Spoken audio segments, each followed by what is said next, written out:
Ya estoy grabando, creo. Ya estoy grabando. Me dan un minuto y comenzamos. Estaba borrosa la imagen. Qué gusto ver los chicos hace 15 días. Hay un ruido afuera, ¿no? Un motor ahí. Siempre hacen ruido. Bueno, hoy día vamos a ver el tercer militarismo. Ya,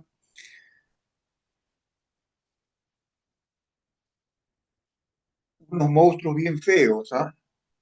Sánchez Cerro, Modría, unos dictadores bien bravos, ¿ya? Y vamos a, aunque sea un poquito, reflexionar sobre el tema, ¿no? Voy a cerrar la puerta, que hay una vaina ahí.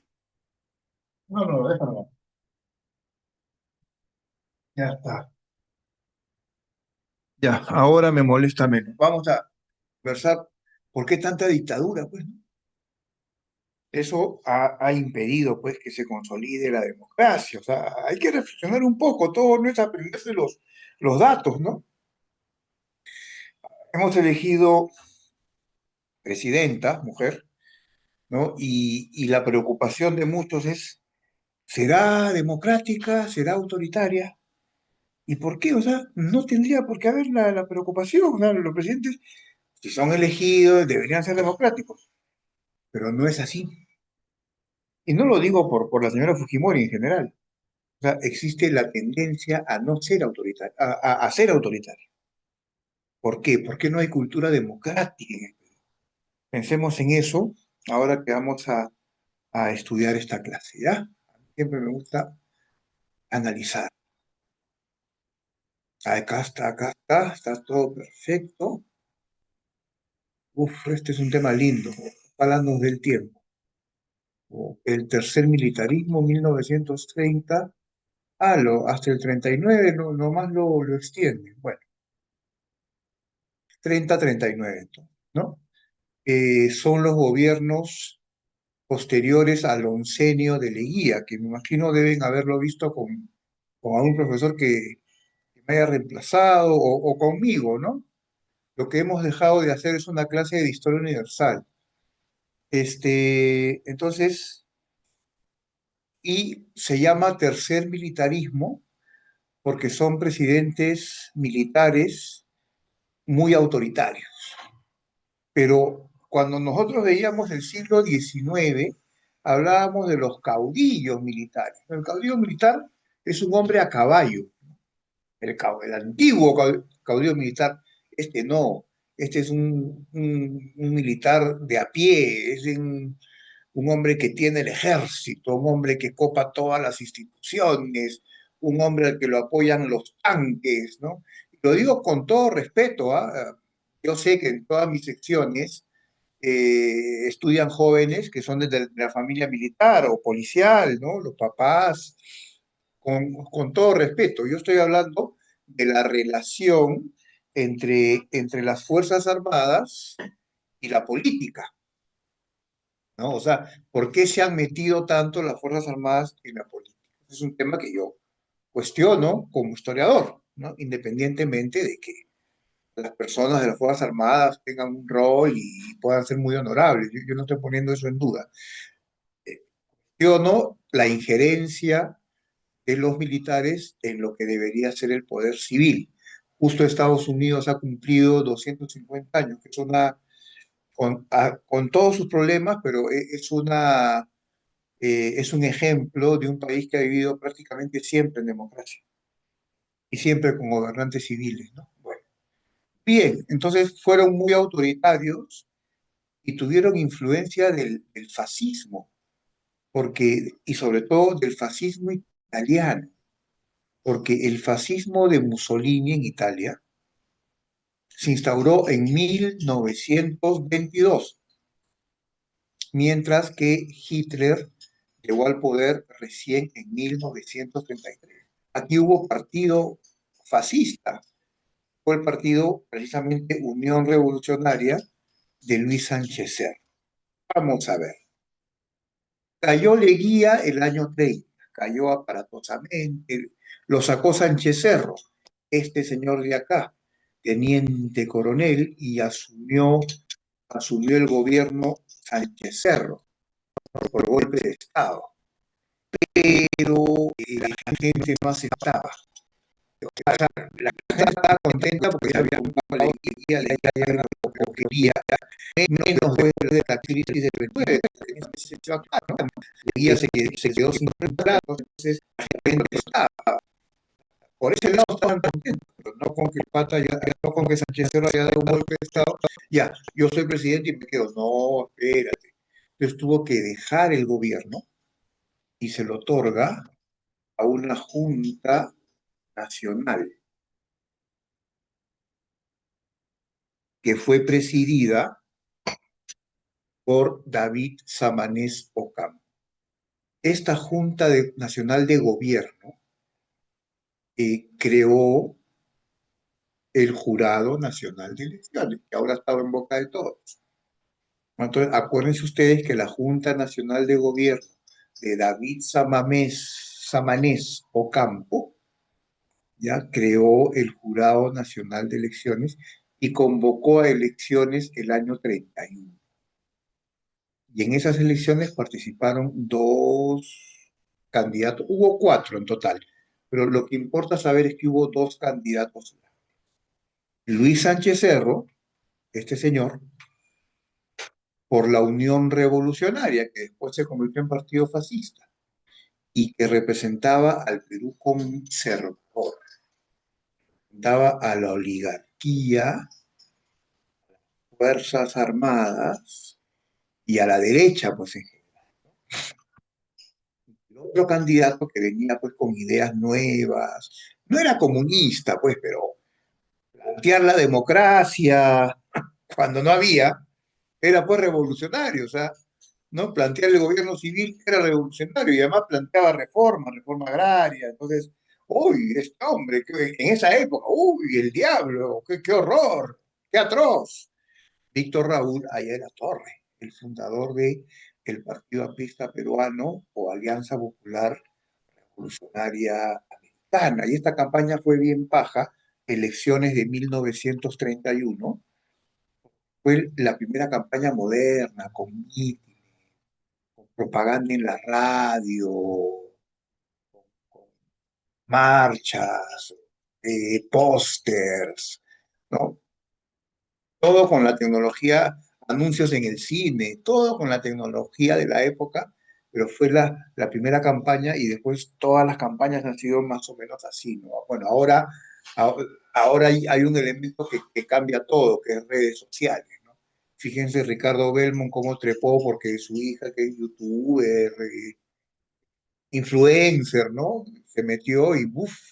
Levantó. Eso no había en esa época. El meeting, la propaganda, el póster, todo eso sí. Entonces, elecciones del 31, Luis Sánchez Cerro, Unión Revolucionaria, Víctor Raúl Ayala Torre, por todos conocido, el APRA, acá con su símbolo famoso, ¿no? Y el símbolo de la Unión Revolucionaria. Ganó Sánchez Cerro las elecciones, ¿ya? Y el APRA pensó que había fraude y empezó a protestar. Sánchez Cerro apenas juramentó, ah, 3 semanas después de juramentar, él juramentó en diciembre, en enero dio una ley de emergencia. En la ley de emergencia, escuchen bien, en la ley de emergencia se suprimen las garantías individuales o las garantías constitucionales, ¿ya? O sea, por ejemplo, ustedes saben que una garantía constitucional es la inviolabilidad del domicilio. No pueden entrar a tu casa sin orden judicial. En una ley de emergencia sí pueden. El habeas corpus, que originalmente, ¿qué cosa es? Si el Estado te arresta por sospecha de algo, te puede tener pues 24 horas o un tiempo determinado para investigarte. Y después, si no hay pruebas, te tiene que soltar. Como en las películas norteamericanas, ¿no? En las series policiales, que el policía captura al ladrón, pero el fiscal no logra armar un caso para que el juez diga va a juicio. Lo tienes que sacar, no te lo puedes quedar. ¿ya? Eso desaparece, te pueden sustraer el tiempo que les dé la gana y Dios mío, ¿qué es esto? Y un segundito, ya tengo que apagar algo. Un segundito, tío. Ya, y voy a tener que apagar esto. Me disculpo, estaba todo tan bonito. Ya, voy a volver a la diapositiva. Ay, ahora, dale, son un teléfono interno. A ver, la diapositiva. Acá está, ya, volvemos. Vuelve la sangre al cuerpo, mis queridos jóvenes. Entonces, y Sánchez Cerro hizo esto para perseguir a los apristas y a los comunistas. Eran dos partidos diferentes, pero que se consideraban radicales. Los consideraban radicales a los dos. Los persiguió como a perros. Las cárceles estaban llenas de presos políticos, porque como no había el habeas corpus que te tienen que soltar, te tenían ahí, ¿no? Y te podían pues torturar, te podían hacer cosas muy feas, ¿no? Y el APRA tuvo una característica muy especial, bien rara. El APRA nació organizada, no nació poco a poco, porque ahí en la torre, cuando era joven, organizó unos centros de estudios para trabajadores en las fábricas, en diferentes partes del país, se llamaba la Universidad Popular González Prada. Entonces, cuando hay en la torre el año 30 funda el Partido Aprista Peruano, esos núcleos se convierten en las bases de su partido. Entonces, es un partido siempre se caracterizó por ser muy organizado. Ahora ya no, pero siempre se caracterizó por ser muy organizado y los apristas que defendían. Ayer la Torre acabó preso. A los congresistas apristas los deportaron, o sea, entraron al Congreso, los agarraron, los metieron en un barco para afuera. Era una dictadura total, ¿no? Y se produjo una rebelión aprista en Trujillo. 7 de julio del 32, una penosa, fue muy penosa, ¿ya? Se levantaron los apristas, tomaron Trujillo. En unos días, las fuerzas del orden recuperan el control. ¿Y qué había pasado? Que cuando los rebeldes toman la ciudad, capturan a los oficiales del ejército, están en el cuartel O'Donovan, los dejan en unas celdas de la cárcel. Cuando la turba aprista esos oficiales fueron asesinados, toditos, eran 20, masacrados, o sea, porque yo no sé qué pasó ahí, de repente, no quiero pero muchos de los rebeldes tenían sus machetes porque eran trabajadores de caverales, de las haciendas de caña de azúcar, dañas a Trujillo.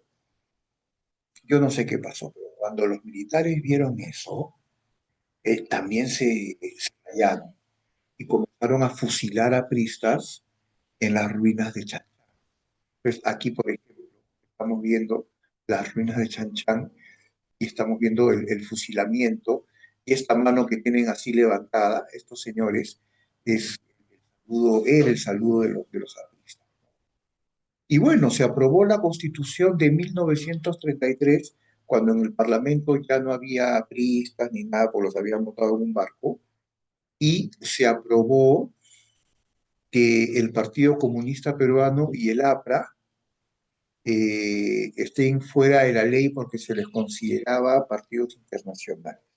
El Partido Comunista porque estaba relacionado con la Unión Soviética, y efectivamente, y el APRA porque, bueno, era Alianza Popular Revolucionaria Americana, porque en sus orígenes Águila Torre quiso crear un movimiento internacional que al final quedó solo en el Perú, pero en sus orígenes sí. Entonces, lo dejaron fuera de la ley. Eso cambió recién en la Constitución del 79. ¿Qué cosa se aprobó? El voto femenino en elecciones municipales, pero ¿cuál? Cuando se produjeron las siguientes elecciones municipales, el año 64, ya la mujer tenía el voto absoluto. Lo había obtenido el año 56, le dio el día el año 50. Económicamente vino la misión Kemmerer de Estados Unidos para ver cómo ayudar al Perú a salir de la crisis después de el crack de la Bolsa de Valores de Nueva York del 29. Y se creó, en esta época se creó el Banco Central de la Reserva del Perú, ¿no? Y para que el Perú tenga reservas. En el contexto internacional, acá dice que hubo un incidente con Leticia, con Colombia. Bueno, en realidad tuvimos una guerra con Colombia. El año 34, inclusive con Benavides, tuvimos no, perdón, el 31 empezó al revés, Benavides la paró. Hubo una guerra con hechos de armas, o sea, no fue una guerra light. Claro, hubo pequeñas batallas, porque las batallas se producían en el río Amazonas. Pero bueno, digamos que el incidente de Leticia. Leticia es una zona de la Amazonía, ¿ya? Por donde pasa el río Amazonas, que le había cedido a Colombia. Y había sectores del propio Iquitos, del propio Loreto, y también sectores militares que querían recuperar eso para el Perú. Entonces, el incidente de Leticia con Colombia. Por si acaso, para que no se olviden de la misión Kemmerer económica, ayudar al Perú a superar la crisis, creación del Banco de Reserva, este de aquí es el señor Kemmerer. Este de aquí es el señor Kemmerer. Y tuvimos un incidente con Leticia. Muy bien. Ahora, este señor. Oh, eh, aquí hay algo que no se menciona. El año 33, no sé si fue en abril o en mayo, Sánchez Cerro fue asesinado por un joven aprista de 17, un adolescente de 17 años, para que vean cómo era. Esa época fue ultra polarizada, o sea, fanatismo al mango, ¿ya? Entonces, ¿qué sucedió? Entonces, ¿qué sucedió? Este, y lo mató a Sánchez Cerro cuando salía del hipódromo de pasar revista a la tropa que se iba pues a hacer una guerra más generalizada contra Colombia. O sea, prácticamente lo matan con todo su ejército ahí. El jovencito este se disfrazó de ladero, se trepó al carro descapotable y ¡pum! Y los guardaespaldas de Sánchez Cerro en la misma En el mismo acto lo mataron a Belardo Mendoza Leiros, ahí también quedó el verdugo, ¿no? Entonces, cuando entró Benavides, dijo, bueno, que haya paz, y dio una ley de amnistía para pristas y comunistas, que los sacaron de las cárceles. Entre otros a Ayer La Torre, que estuvo 3 años en Cana, ¿no? O 2 años y pico en Cana, ¿no? Entonces salieron de las cárceles. La amnistía duró un año, después volvió la persecución, pero bueno, hubo una amnistía. El Perú comenzó a recuperarse económicamente, importante, ¿ya? El Perú comienza a recuperarse económicamente, ¿no? Conforme nos acercamos a la Segunda Guerra Mundial. Es decir, el efecto de la crisis del 29, el año 33, 34, 35, ya se comenzó a recuperar. Y obras públicas. Se construye la carretera central, fíjense, es bien antigua, en este gobierno de Óscar Benavides que duró 6 años, del 33 al 39. Y se sigue construyendo la carretera panamericana. La carretera panamericana la comenzó a construir Leguía. Y acá este señor Benavides continuó su construcción. Se crearon barrios obreros, ¿no? Y comedores populares. O sea, el Estado comenzó a preocuparse por la gente pobre, ¿no? En la República Aristocrática el Estado vivía vivían en sus cafés del Jirón de la Unión, que era el lugar más chic de Lima, más fifí de Lima, y no se preocupaban de las demandas populares. Ahora sí hay políticas sociales, ¿no? Lo que se llaman políticas sociales, barrios obreros. La Victoria era el barrio obrero de la Victoria, el barrio frigorífico del Callao, por ejemplo, y comedores populares, ¿no? Y en el contexto internacional, Benavides en el año 34 le pone fin a la guerra con Colombia y firma el protocolo de Río de Janeiro de 1934. Y hay otro que es del 41, es en el tema con el Ecuador y se llaman igual, pero bueno, mejor para no confundirnos, el año 34 se ratifica el Tratado Salomón-Lozano, o sea, le cedimos Leticia a Colombia. ¿Ya? Solo un dato, Benavides tenía que terminar el mandato de Sánchez Cerro. Esto debió ocurrir el año 36 y ocurrió el año 36 y sucedió algo insólito. El Congreso se disolvió y antes de disolverse prorrogó el mandato de Odría, o sea, para que gobierne como dictador sin Congreso 3 años más. Y se quedó pues 3 años como dictador absoluto, ¿no? Bueno, este es el segundo gobierno de Óscar Benavides. ¿Por qué segundo? Porque fue presidente un añito, del 14 al 15, durante la República Aristocrática. El segundo gobierno de Benavides, del 33 al 39, amnistía para artistas y comunistas, mejoran las exportaciones, construye la carretera central, amplía la Panamericana, tiene medidas sociales, barrios obreros, comedores populares, ratifica el Tratado Salomón-Lozano. El gobierno de Óscar Benavides, que fue otro represivo terrible. Pero la primavera democrática, ay Dios mío, no metan a Prado en la primavera democrática, en fin, lo voy a dictar como está acá, ¿no? Hubo dos gobiernos civiles que permitieron el retorno a la democracia por un tiempo muy chiquito. Por eso le llaman, y no fueron 9 años de democracia, fueron 3. Pero bueno, ¿qué pasa? Eh, el año 39 hubo elecciones. Por supuesto, el APRA y el Partido Comunista no podían participar, fuera de la ley. Sí, Ayala Torre salió de la cárcel el 33 y cuando venció la ley de amnistía el 34, se escondió.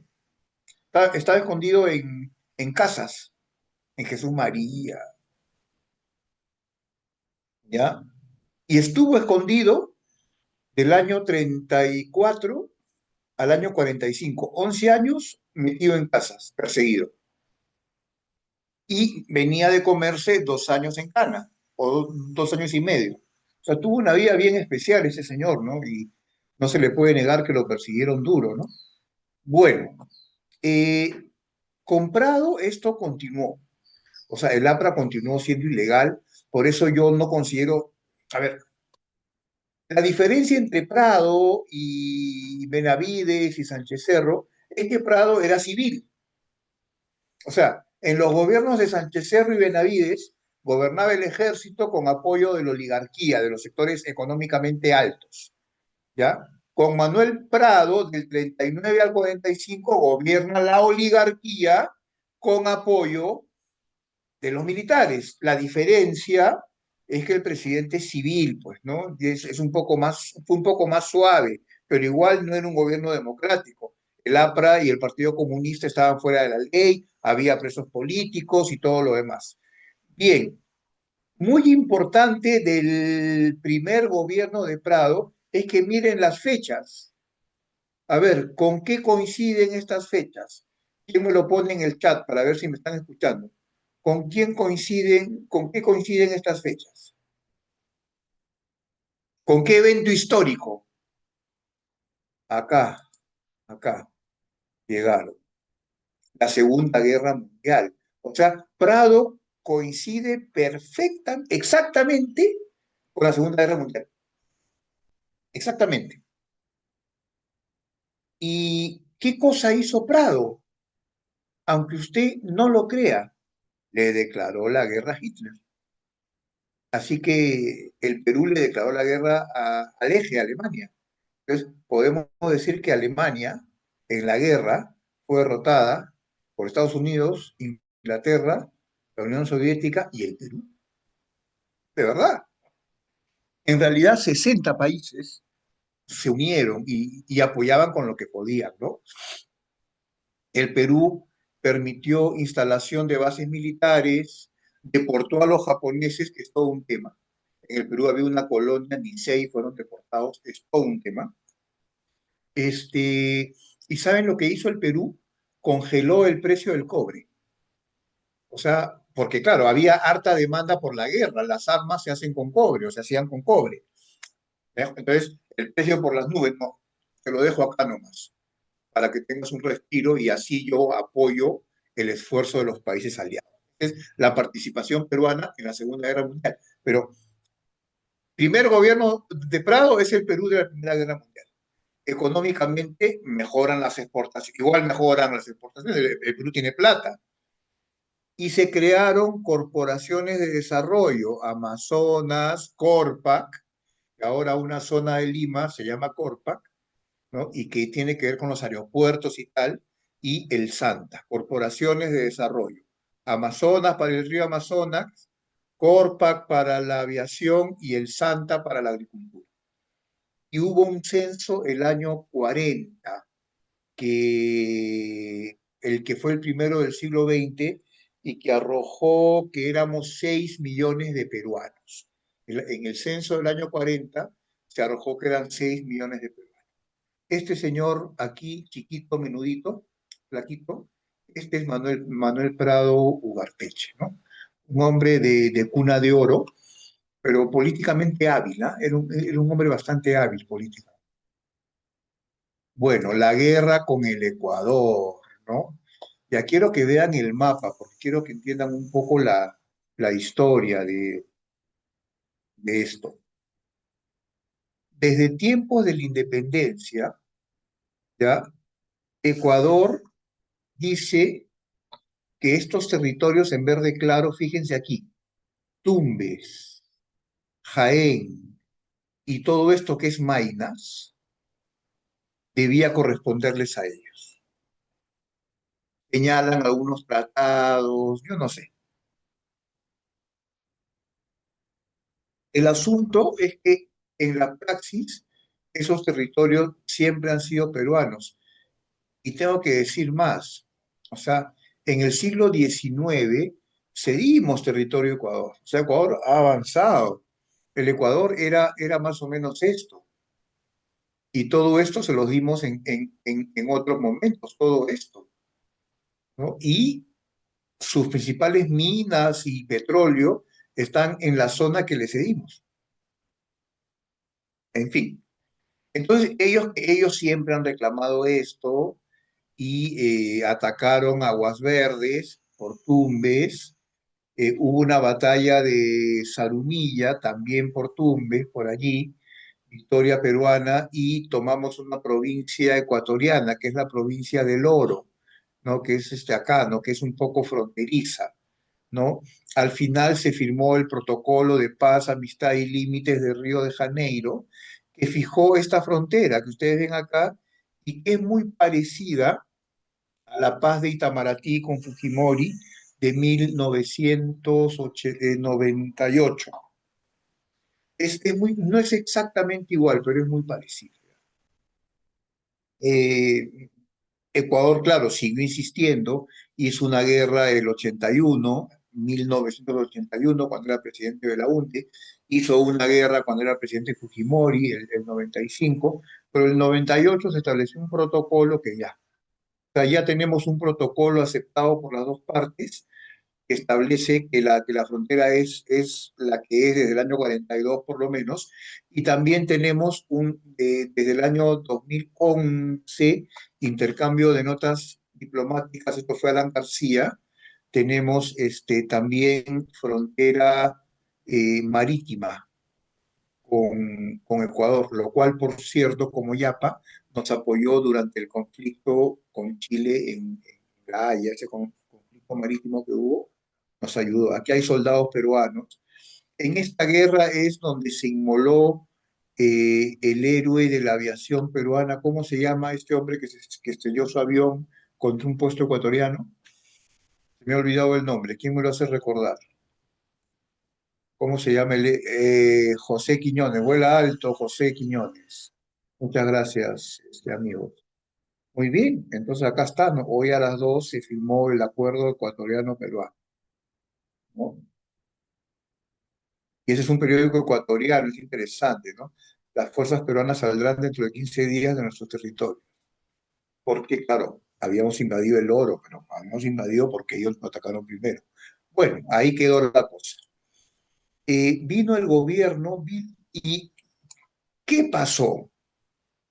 A ver, el gobierno de José, quiero ver cuánto queda, porque no Diodría ya, pero no sean malos.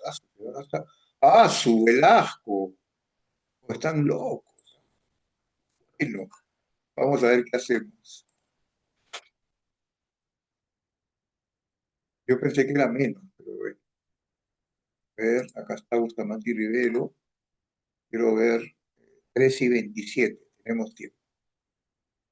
A ver, Bustamante y Rivero, ¿qué pasó durante la Segunda Guerra Mundial? Prado, la oligarquía, el ejército peruano, apoyaron a Estados Unidos. APRA, desde la clandestinidad, estaban ahí perseguidos, apoyaron a Estados Unidos. Y el Partido Comunista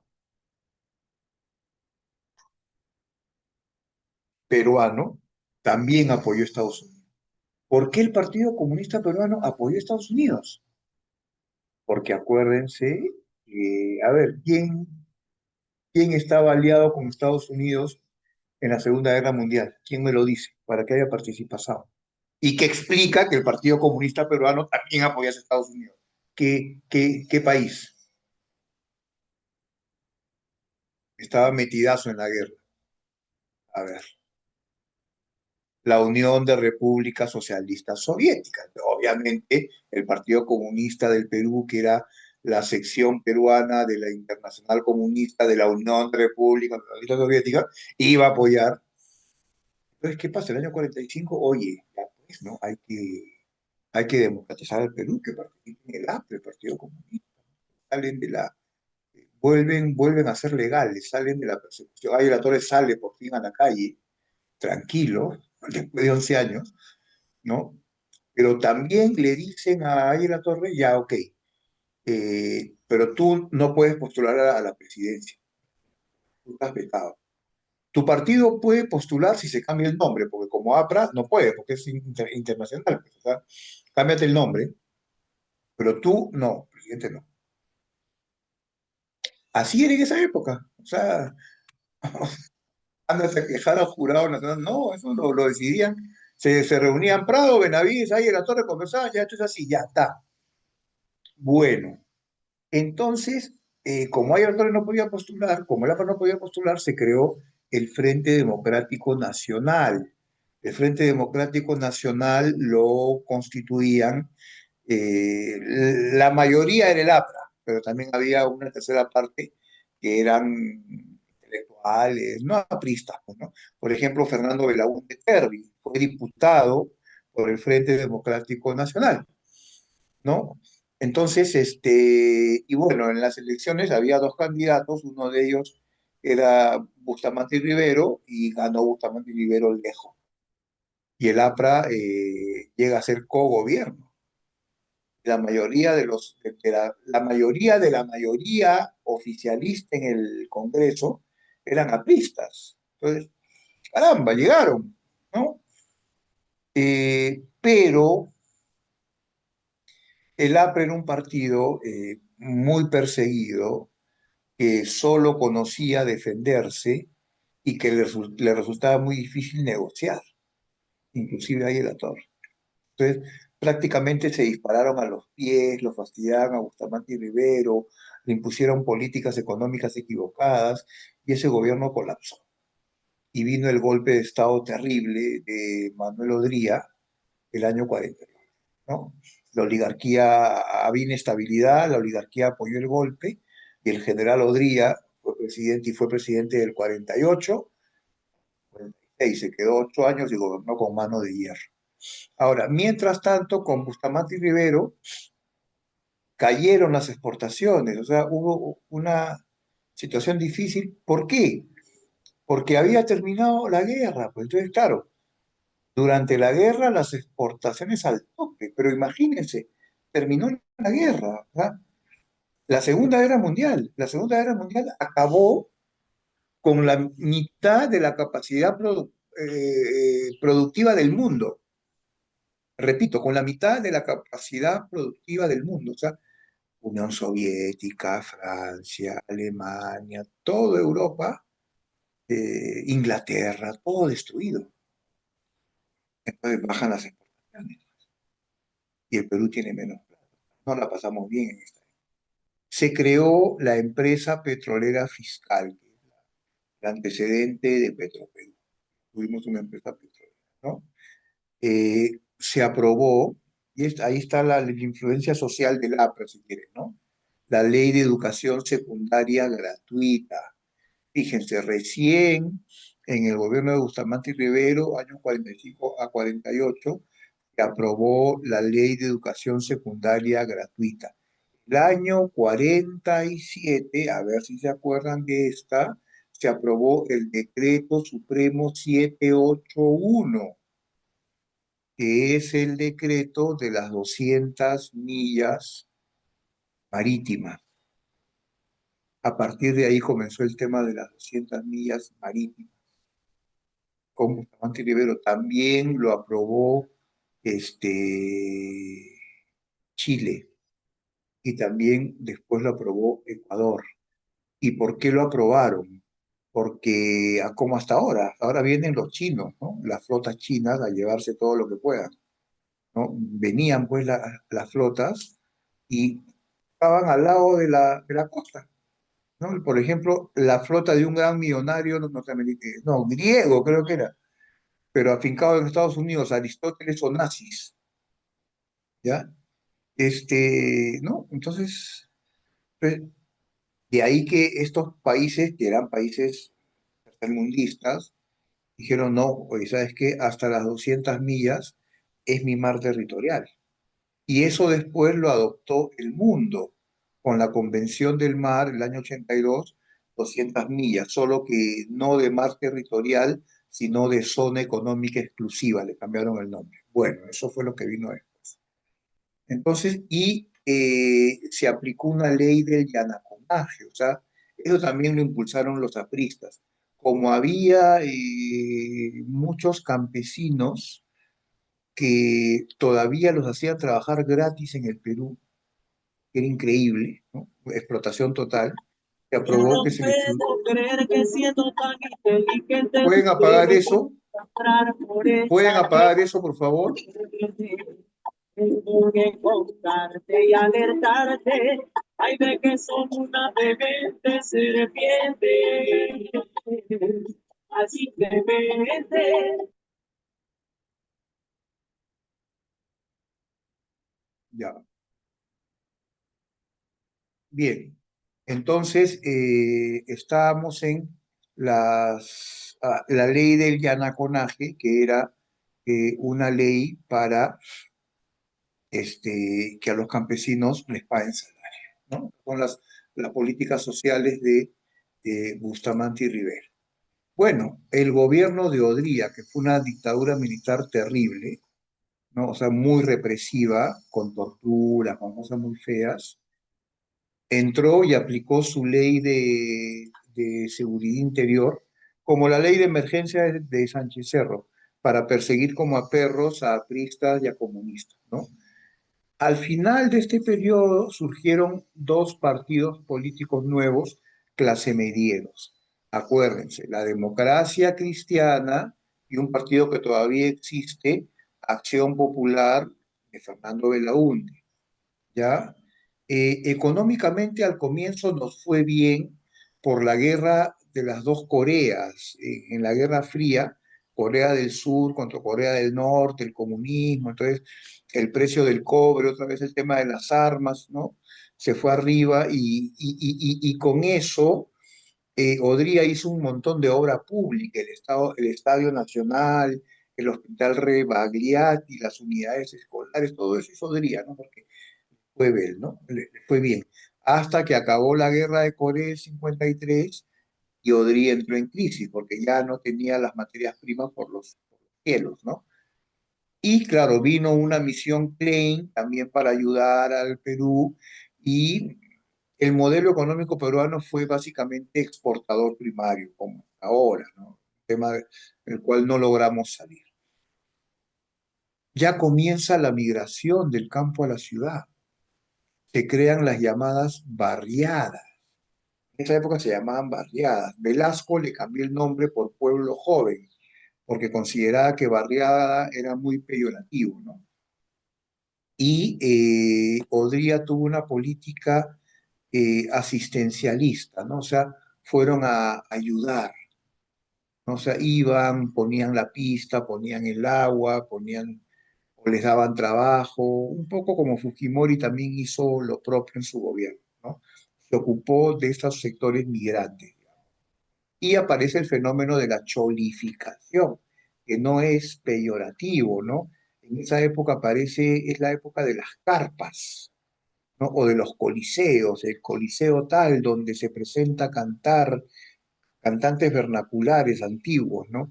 El jilguero del Huascarán, la pastorita guaracina, la flor pucarina, y el año 55 se aprueba el de Podría, una obra buena, aprobó el derecho al sufragio femenino, y las mujeres votaron en las presidenciales 56. A ver, él tenía el lema, ay Dios mío, él tenía el lema, yo debería tener el lema salud, educación y trabajo. Y hizo muchas obras públicas. Miren, este es el edificio del Ministerio de Educación cuando recién lo estaban haciendo. Está entre Abancay y creo que este es 28 de julio, si mal no recuerdo. Este es Abancay. Y todavía está ahí este edificio, aunque ahora creo que es el Poder Judicial, eso ya no es el Ministerio de Educación. El Ministerio de Educación está por Surco, por San Borja, ¿no? Las grandes unidades escolares, el Hospital del Empleado o Rebagliati, se aprobó el seguro social para los empleados que tengan su seguridad social, construyó el Estadio Nacional, el edificio del Ministerio de Educación. Fíjense, sufragio femenino por primera vez. Acá están las mujeres votando por primera vez, sufragio femenino. ¿Ya? Bueno, y de ahí vino, de ahí fue elegido presidente nuevamente Manuel Prado. Acá está ya un poco más mayor, fíjese con quién. ¿Quién es este señor? Este señor joven, ¿quién es? ¿Quiénes me han dicho? Kennedy, ¿no? John Fitzgerald Kennedy con su esposa, ¿no? Se llamaba la esposa de Kennedy. No, Marilyn, no. Se me ha ido el nombre de que era una mujer muy bonita, la esposa de Kennedy, y aquí está pues el presidente Prado con Kennedy vino al Perú, fue a San Marcos, discutió con los estudiantes, en fin, ¿no? Un tipo interesante, John Fitzgerald Kennedy.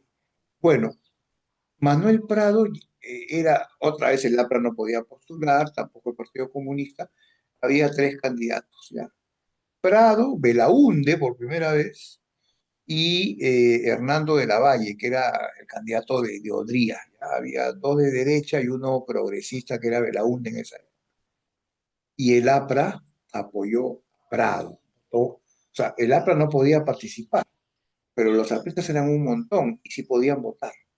Y votaron toditos disciplinadamente ¿por qué? Porque Prado ofreció la amnistía, la legalidad, porque ya estaban cansados.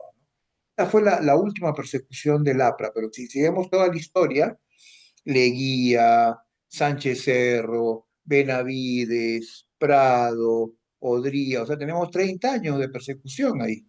Ya, entonces ya estaban cansados, ya transan con la oligarquía, ¿no? Entonces, y también se moderan, o sea, ya se presentan el APRA se presenta más de centro derecha, ¿no? Ya no es el Partido Revolucionario, porque ya están cansados, ¿no? Y también les ha caído la edad, o sea, ya no son los jóvenes del año 30, ya todos están en más de 60 años, tienen todos ahí, no es lo mismo.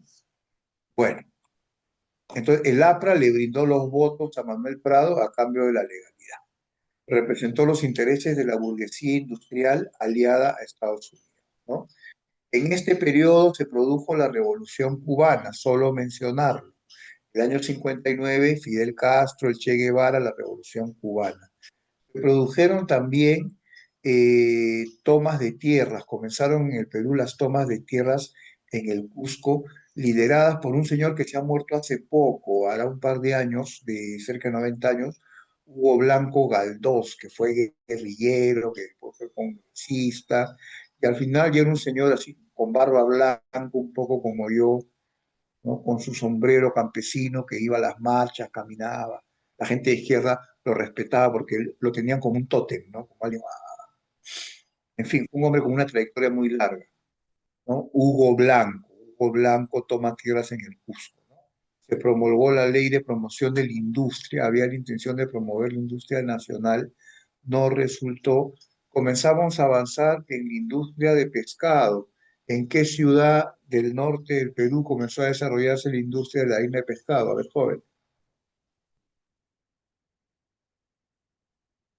¿dónde están las fábricas de la harina de pescado hasta el día de hoy en el norte del Perú? ¿En qué ciudad? A ver si me han puesto algo. Jacqueline Kennedy, gracias, Carmen. Jackie Kennedy. Chimbote, gracias de nuevo, Carmen. En Chimbote están las fábricas que cuando vas a Chimbote huele, o sea, y es tóxico porque son lo que botan las chimeneas, ¿no? Es algo que afecta a la población. Bueno, el segundo gobierno de Manuel Prado Ugarteche y elecciones en el 62, ganó Aya de la Torre, por fin ganó Aya de la Torre, de tantos años. Venció a Odría, que también fue candidato, a Belaunde. Los tres sacaron altas votaciones, 33, 32 Belaunde y 28 Odría. ¡Pum! Golpe militar, para que Aya de la Torre igual no sea presidente. O sea, no se habían olvidado de la revolución de Trujillo, ¿no? Y formaron una junta militar provisional, ¿no? Que aprobó una ley de bases de la reforma agraria, pero solamente para ciertos lugares, como la Convención, que era donde se había levantado Hugo Blanco, y repitieron las elecciones del 63, que ganó Belaúnde esta vez. Era Torre se quedó sin ser presidente, ¿no? Y la Junta del 62-63 estuvo dirigida por Ricardo Pérez Godoy y después por Nicolás Lindley. Ya, aparentemente Pérez Godoy se quería quedar de dictador, pues, y como Lindley quería la transición, que haya nuevas elecciones, Lindley lo sacó a Ricardo Pérez Godoy y terminó con esta junta militar. Y el 63 fue elegido Belaúnde, acá está Belaúnde, en el centro, esto es entrando a la Plaza de Armas, este edificio, o sea, acá está Palacio, este edificio está frente a Palacio, creo que se llama el edificio Pizarro. Está Belaúnde todavía con frac y sombrero de copa, todavía está con frac y sombrero de copa. Se creó el Ban Econom, a ver, se caracterizó por un conflicto entre el Ejecutivo. O sea, hubo una alianza parlamentaria, Acción Popular, Democracia Cristiana. La democracia cristiana eran poquitos, ¿ya? Eh, pero en el Congreso hubo una alianza fea, digamos, ¿no? Porque se unió el APRA con el partido de Odría, con la Unión Nacional Odrista, cuando Odría persiguió al APRA terriblemente. Odría tuvo ahí la torre 5 años recluido en la embajada de Colombia. O sea, no podían entrar a capturarlo, pero él tampoco podía salir. O sea, fueron 5 años más ahí de confinamiento. Pero sin embargo, los antiguos enemigos se unieron.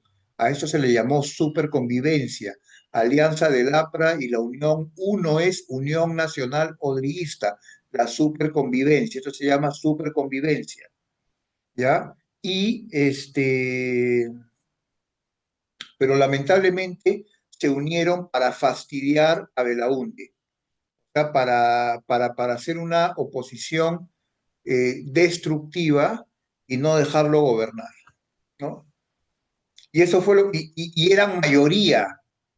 El APRA y la Unión Nacional Progresista eran mayoría, porque en las elecciones que también fueron congresales, recuerden ustedes, Haya sacó 33, Belaúnde 32 y Odría 28. Entonces tú sumas a los de Haya con los de Odría y ya tienes 60% casi. Entonces tuvieron pues mayoría, se portaron mal, pues, porque no lo dejaron gobernar este pata, ¿no? Bueno, ¿qué hizo Belaúnde? Obras. A ver, algo que es así clásico. Belaúnde, la carretera marginal de la selva, que es una carretera bien marginal, porque es una trocha y porque es bien difícil una carretera en la selva, porque la floresta amazónica crece, o sea, si no estás ahí dándole y dándole, la Amazonía se come nuevamente la carretera. Se construyó el aeropuerto Jorge Chávez, se construyó la refinería de la Pampilla, socialmente se aprobó una ley de reforma agraria, pero que fue una tontería porque no afectó a las grandes haciendas de la sierra, a nadie, ¿no? Y claro, ¿qué pasa? No es que yo esté a favor o en contra de la reforma agraria, sino que en esa época los propios militares querían reforma agraria. ¿Ya? Sobre todo las haciendas de la sierra, los latifundios, donde estaban los gamonales que explotaban a los indígenas, querían que se reparte esa tierra. ¿Por qué? Porque ya había sucedido la Revolución Cubana, donde los que se levantaron fueron los campesinos. Y el propio Departamento de Estado de Estados Unidos entendió que en América Latina tenía que haber reformas agrarias, ¿no? Moderadas, lo que quieras, pero reformas agrarias, para evitar lo que había ocurrido en Cuba. Entonces, los militares, si el año 62 se metieron y no dejaron gobernar a la Torre, es porque ahí la Torre ya se había vuelto muy moderado. Y Belaúnde era el que ofrecía reforma agraria, entonces, ¡pum!, lo pusieron a Belaúnde. Pero justamente el APRA unida con el odrismo en el Congreso, no lo dejaron a Belaúnde hacer la reforma agraria. O sea, el tema quedó pendiente. Hubo guerrillas, hubo guerrillas a imitación de la Revolución Cubana, todo el mundo quería imitarlos. Y aparte del MIR, está acá, que quiere decir Movimiento de Izquierda Revolucionaria, que fue una guerrilla, hubo otra más, la del Frente de Liberación Nacional. ¿Cuándo cayó Belaúnde? Con Belaúnde, acá está, se firmó el año 68 el Acta de Talara. A ver, ¿qué había pasado? Vamos a explicar qué había pasado. Este, había un problema muy antiguo con el petróleo de Talara y de dos pueblos que eran como enclaves norteamericanos. O sea, entrabas y era ley norteamericana, bandera norteamericana, lo cual era pues ofensivo, ¿no? Que eran La Brea y Pariñas, pueblos de La Brea y Pariñas. Y además que la International Petroleum Company, que era la empresa petrolera, no pagaba impuestos, no pagaba regalías, era dueño del petróleo. Entonces, el acta de Talara establecía que el petróleo era peruano y que conforme sale el petróleo crudo, la International Petroleum Company lo va comprando. Lo va comprando, lo procesa en la refinería y ya la IPC lo vende a precio de petróleo refinado. Se queda con la diferencia. Tampoco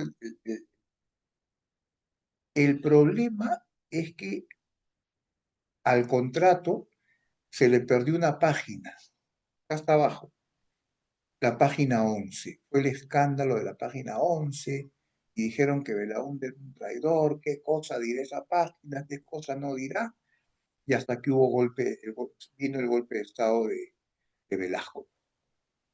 El 3 de octubre del 68 lo sacaron a Belaúnde del poder, ¿no? Y vino el famoso gobierno revolucionario de, la, de las Fuerzas Armadas o de la Fuerza Armada. Bueno, chicos, yo no sé qué hora es, yo voy a continuar la clase hasta terminar, ¿de acuerdo? Una clase con demasiados temas, como ustedes habrán podido ver, ¿no? Bueno, gobierno revolucionario de las Fuerzas Armadas, ¿no? Fue un gobierno muy especial porque se hicieron reformas radicales, o sea, nunca en el Perú había habido reformas radicales. Velasco aplicó reformas radicales. Hubo dos presidentes durante el gobierno revolucionario de las Fuerzas Armadas, Velasco del 68 al 75 y el otro fue Francisco Morales Bermúdez del 75. Entonces, reformas modernizantes, nacionalistas, realizadas por la vía autoritaria. Lo primero que hizo fue nacionalizar la International Petroleum Company. Se metió con los tanques, solucionado. Muerto el perro, muerta la arma, ¿no? Estatizó casi todo, o sea, los recursos naturales, o sea, todas las minas, el petróleo, las minas, la pesca, todas se volvieron empresas estatales, Petroperú, Mineroperú, Siderperú, Hierroperú, expropió los hoteles de turistas y se llamó Entur Perú, el transporte público, Enatru Perú, todo era Perú, porque era pura empresa estatal. ¿Ya? Y quiso apoyar a la industria, inclusive a la industria privada, ¿ya? Como un modelo que se llamaba EASY. ¿Qué cosa es EASY? Industrialización por sustitución de importaciones. ¿Cómo este presidente nacionalizador quiere apoyar a la industria privada peruana? Porque Velasco prohibió las importaciones de todo lo que produjese el Perú. Por ejemplo, una fábrica a la que le fue bien con esta política fue una fábrica de juguetes que ya no existe, juguetes Basa, privada, y claro, no entraban juguetes del exterior. Eran buenos juguetes, plastificados. Ahora, el problema con los juguetes Basa es que no habían desarrollado la tecnología para hacer juguetes electrónicos. Yo tenía un primo que venía a Estados Unidos con su carro control remoto y todo, y me da, yo tenía mi carro clasificado bacán, pero no era. Pero eso era la industrialización, el nombre lo dice, industrialización por sustitución de importaciones. Lo que antes importabas, ahora lo produces tú, desarrolla tu industria. Idea, no funciona. Y implicaba ayudar al industrial peruano también, claro. Se creó el SINAMOS, que era el Sistema Nacional de Movilización Social, que quería organizar la participación popular para que la gente apoye las reformas, ¿no? Pero fue algo muy forzado, muy autoritario. Porque claro, o sea, las reformas eran a favor del pueblo. La revolución, como le llamaba Velasco, era a favor del pueblo, pero no había sido hecha por el pueblo, ¿no? Por el propio régimen militar. Entonces, la idea era que el pueblo se sume para que aguante la revolución, ¿no? Cosa que no funcionó. La reforma agraria, ¿no? Ahora sí se repartieron el 60% de las tierras productivas del Perú. El lema es la tierra es de quien la trabaja, ese es el lema, la tierra para quien la trabaja, y crearon dos cosas. Crearon en la costa, que eran haciendas más modernas, las cooperativas agrarias, y en la sierra, que eran más rústicas, las sociedades agrarias de interés social. Acuérdense, CAPS y SAIS. Cooperativas, CAPS, sociedades agrarias, SAIS. Consecuencias, bueno, acabó con la oligarquía terrateniente, les quitó las tierras a todos, porque había diferentes hacendados. Lo de la costa norte eran pues muy ricos, muy poderosos, aliados con las oligarquías limeñas, eran pues la oligarquía, y se los tumbó. Y también se tumbó a los mamonales serranos, que vivían tradicionalmente explotando a los indígenas y todo lo demás.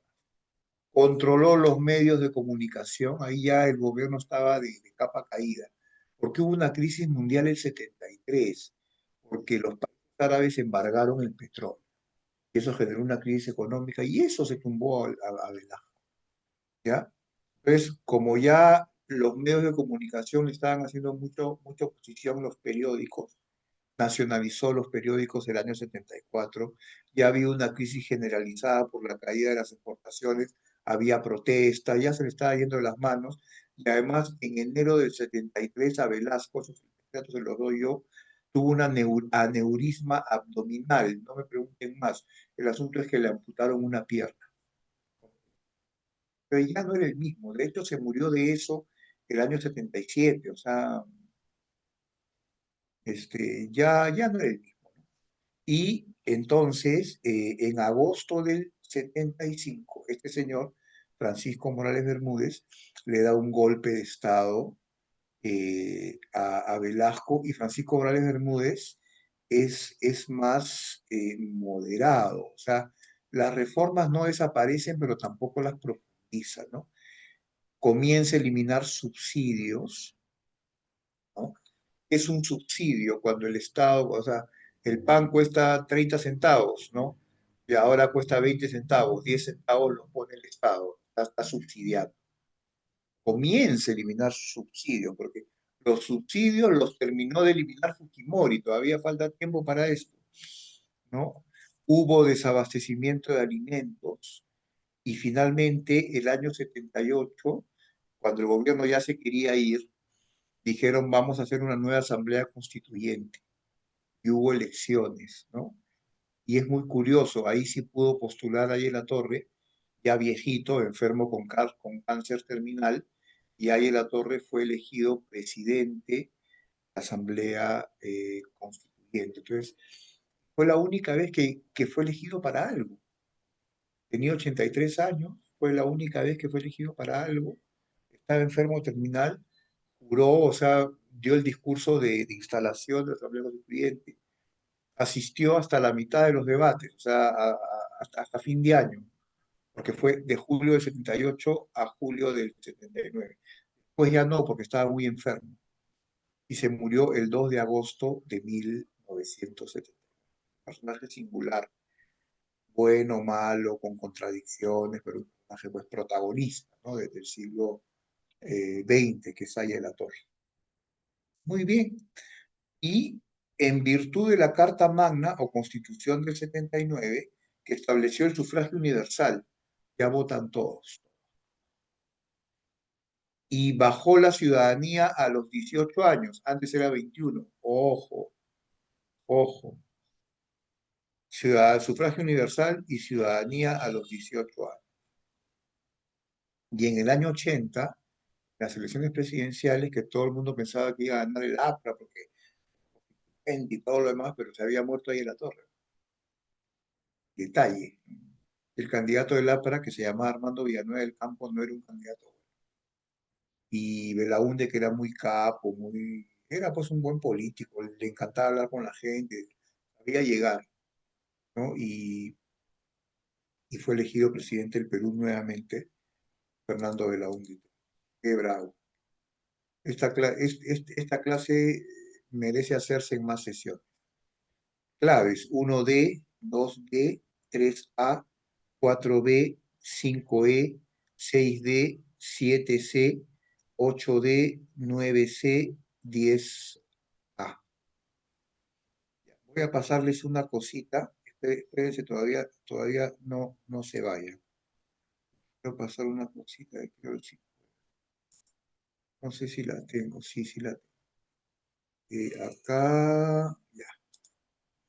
Esto para ustedes como un pequeño presente.